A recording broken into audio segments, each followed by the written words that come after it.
Bab 10. Bukan jalan mereka yang dimurkai dan bukan pula jalan mereka yang tersesat menjaga arah di tengah kabut dunia. Ghairil maghdubi alaihim waladdallin. Kalimat ini adalah penjaga gerbang terakhir dalam doa agung Al-Fatihah. Sebuah permohonan untuk tidak digiring ke arah dua jurang yang berbeda, namun sama-sama menjauhkan kita dari cahaya.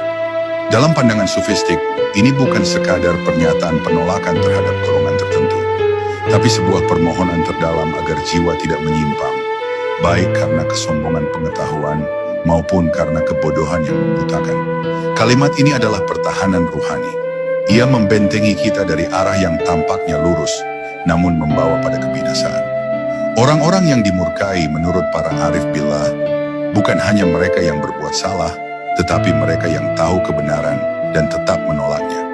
Ini adalah penyakit batin yang paling berbahaya, keras kepala spiritual. Ketika hati sudah tahu apa yang benar, tapi hawa nafsu mengajaknya untuk mengabaikan nurani.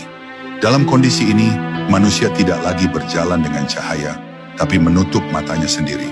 Maka kemurkaan datang bukan dari kebodohan, tapi dari pengkhianatan terhadap kebenaran yang telah jelas.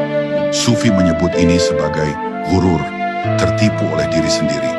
Dan mereka memohon perlindungan dari keadaan ini, karena mereka tahu dosa dari orang berilmu lebih berat dari dosa orang awam. Sedangkan mereka yang tersesat adalah mereka yang tidak pernah tahu jalan itu ada. Mereka berjalan tanpa cahaya, tanpa arah, tanpa peta ruhani. Mereka tidak jahat, hanya hilang.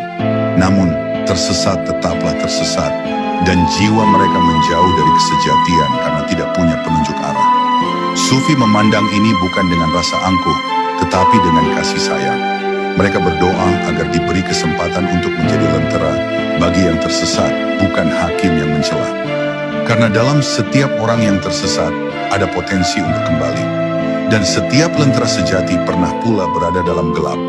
Maka Sufi tidak menghina yang sesat, melainkan mendoakannya. Mengucapkan ayat ini adalah bentuk kesadaran akan bahayanya dua ekstrem. Mengetahui tapi menolak, atau tidak tahu, dan terus melangkah tanpa mencari. Maka seorang pencari sejati selalu menjaga hati. Ia tidak cepat merasa cukup.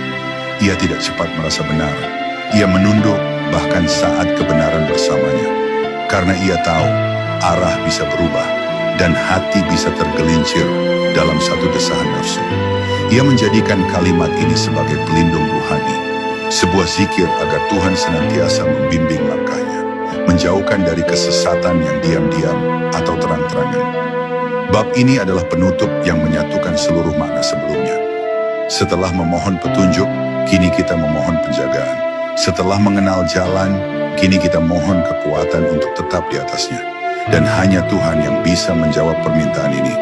Maka di ujung doa ini, seorang sufi menunduk dalam hening, merasakan seluruh makna yang telah ia lewati dalam 7 ayat yang agung. Ia tahu, hidup ini adalah perjalanan panjang, dan Al-Fatihah adalah peta menuju rumah sejati. Maka dengan gemetar, ia mengucapkan kata terakhir, Amun, kabulkanlah ya Allah. Jangan biarkan aku melangkah sendiri.